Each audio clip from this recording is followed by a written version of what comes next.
Hi everyone, welcome back to my channel. আজকে একটা নতুন রান্নার রেসিপি নিয়ে চলে এসেছি। আজকে রান্নার রেসিপিটা হচ্ছে ভেটকি মাছের কাটা চচ্চড়ি। তো ভেটকি মাছের কাটা চচ্চড়ি কার কার প্রিয় একটু জানিয়ে তো কমেন্টে। তো আজকে আমি কিভাবে ভেটকি মাছের কাটা চচ্চড়ি করছি সেটাই তোমাদেরকে দেখায়। তো এখানে ভেটকি মাছের কাটাটাকে ভালোভাবে কেটে ধুয়ে লবণ হলুদ মাখিয়ে নিয়েছি। তেলটাকে খুব ভালোভাবে গরম করে নিয়ে মাছের কাঁটাগুলোকে ছেড়ে দিয়েছি। এবার এপিট ওপিট লাল করে ভেজে তুলে নেব। আমি এখানে একটু কড়া করে ভেজেছি, তোমরা চাইলে এর থেকে একটু হালকা করেও ভাজতে পারো। তো এখানে তো ভেটকি মাছের কাঁটাটা ভাজা হয়ে গেছে। এবার চলো নেক্সট প্রসেসের দিকে যাওয়া যাক। এখানে আমি আলুগুলোকে ভেজে নেব। আলুগুলো ছোট আলু নিয়েছি বলে হাফ করে কেটে নিয়েছি। তোমরা যদি বড় আলু নাও তাহলে ডুমো ডুমো করে কেটে নিও। এখানে আলুগুলোকে কেটে ধুয়ে নিয়েছি। এবার মাছ ভাজা তেলের মধ্যে দিয়ে দিয়েছি আর সামান্য পরিমাণ লবণ আর সামান্য পরিমাণ হলুদ দিয়ে আলুগুলোকে লাল করে ভেজে তুলে নেব। আলুগুলো ভাজা হয়ে গেলে ওই মাছ আর আলু ভাজা তেলের মধ্যে আমি এখানে ফোড়ন দিয়ে দিয়েছি, তেজপাতা, জিরে আর গোটা গরম মশলা ফোড়ন। একটু নেড়ে চেড়ে আমি এর মধ্যে দিয়ে দেবো পেঁয়াজ কুচি। এখানে আমি 3টে মাঝারি সাইজের পেঁয়াজ কুচিয়ে নিয়েছি। যেহেতু ভেটকি মাছ সেই কারণে একটু পেঁয়াজ মশলা একটু বেশি লাগে। তো সেই কারণে আমি এখানে 3টে মাঝারি সাইজের পেঁয়াজ কুচিয়ে নিয়েছি আর এর মধ্যে দিয়ে দিয়েছি সামান্য পরিমাণ চিনি আর সামান্য পরিমাণে লবণ। চিনিটা অপশনাল, তোমরা চাইলে স্কিপ করতেই পারো। তো পেঁয়াজটাকে মানে হালকা লাল করে ভেজে নেব। আর হালকা লাল করে পেঁয়াজটা ভাজা হয়ে গেলে পরে এর মধ্যে দিয়ে দেব টমেটো কুচি। এখানে একটা বড় সাইজের টমেটো আমি নিয়েছি। এবার টমেটো আর পেঁয়াজটাকে লো ফ্লেমে ঢেকে ঢেকে ভালোভাবে ভেজে নেব। তো ওটা ভাজতে ভাজতে আমি এখানে একটা পেস্ট তৈরি করে নিয়েছি, কাঁচা লঙ্কা, আদা আর রসুনের পেস্ট।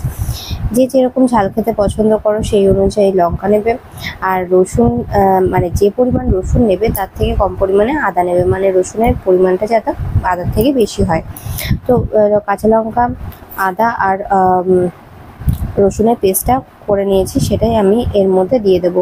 কারণ এখানে পেঁয়াজ আর টমেটোটা ভালোভাবে ভাজা হয়ে গেছে লাল করে আর নরমও হয়ে গেছে। এবার সেই পেস্টটা দিয়ে পেঁয়াজ টমেটোটা ভালোভাবে মিক্স করে নেব। তো এটা মিক্স করা হয়ে গেলে এর মধ্যে আমি দিয়ে দেবো গুঁড়ো মশলাগুলো। এখানে আমি হলুদ গুঁড়ো, জিরের গুঁড়ো, ধনের গুঁড়ো আর কাশ্মীরি লঙ্কার গুঁড়ো ইউজ করেছি কালারের জন্য। তো এখানে হলুদ গুঁড়ো নিয়েছি এক চা চামচ, জিরের গুঁড়ো নিয়েছি 2 চা চামচ আর ধনের গুঁড়ো নিয়েছি 3 চা চামচ আর কাশ্মীরি লঙ্কার গুঁড়ো হাফ চা চামচ নিয়ে এখানে ভালোভাবে মিক্স করে নেব। আর মশলাটা যদি তলায় লেগে যায় তো সেই কারণে আমি একটু সামান্য পরিমাণ জল দিয়ে মশলাটাকে কষিয়ে নিয়েছি। লো ফ্লেমে ঢেকে ঢেকে কষিয়ে নিয়েছি। এখানে তেলও ছেড়ে দিয়েছে। এবার এর মধ্যে দিয়ে দেব ভেজে রাখা আলুগুলোকে, যেগুলো আমি গোল্ডেন কালার করে ভেজে তুলে রেখেছিলাম। এবার এগুলো দিয়ে মশলাটা দিয়ে ভালোভাবে কষিয়ে নেব। আর এই কষানোর সময় আমি এখানে মানে স্বাদ অনুসারে লবণ দিয়ে দিয়েছিলাম। তো ওটার ফুটেজ নিতে ভুলে গেছি। তো যাই হোক, লবণ দিয়ে ভালোভাবে কষিয়ে নিয়েছি আর জলও দিয়ে দিয়েছি। এখানে একটু বেশি পরিমাণেই জল দিয়েছি। তো যাই হোক, ঝোলটা ফুটে উঠলে পরে এর মধ্যে দিয়ে দেব কাঁটাগুলো। মানে এখানে আমি জলটা বেশি দিয়েছি কারণ এখানে কাটার পরিমাণটা বেশি। তো সেই কারণে তোমরা যে পরিমাণে গ্রেভি খেতে পছন্দ করো সেই পরিমাণ তোমরা জল দিতে পারো, মানে একটু ভালোভাবে ফুটবে সেই রকমভাবে জলটা দেবে। তো এখানে মাছ রেডি প্রায়। তো নামানোর আগে আমি ঘি দিচ্ছি। গরম মশলাটা আমি এখানে দিইনি কারণ আমি গরম মশলা ফোড়নে দিয়েছিলাম, গোটা গরম মশলা। আর এখন গরমের মধ্যে আর বেশি গরম মশলা দরকার নেই, তোমরা চাইলে ঘি গরম মশলা দিয়ে নামিয়ে নিতে পারো। আমি এখানে জাস্ট ঘি দিয়ে নামিয়ে নিয়েছি। তো এই হচ্ছে কাটা চচ্চড়ি। এটা গরম ভাতে জাস্ট অসাধারণ লাগে। কখনো একবার এইভাবে ট্রাই করে দেখো, খুবই ভালো লাগে খেতে। পুরো মানে মাংসের মতনই লাগে, এত সুন্দর লাগে।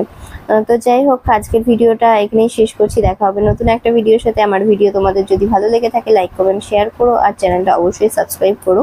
আর কেমন হয়েছে অবশ্যই কমেন্টে জানিও। আর যদি কেউ এইভাবে ট্রাই করে থাকো তাহলে সেটাও কমেন্টে লিখো যে কেমন লাগলো খেতে। তো আজকের মতো টাটা, দেখা হচ্ছে নতুন একটা ভিডিওতে। আর আমার রান্নার ভিডিও বা ডেইলি ব্লগ তোমাদের কেমন লাগে সেটাও জানাতে ভুলো না কিন্তু। তো চলো আজকের মতো টাটা, ভালো থেকো, সুস্থ থেকো।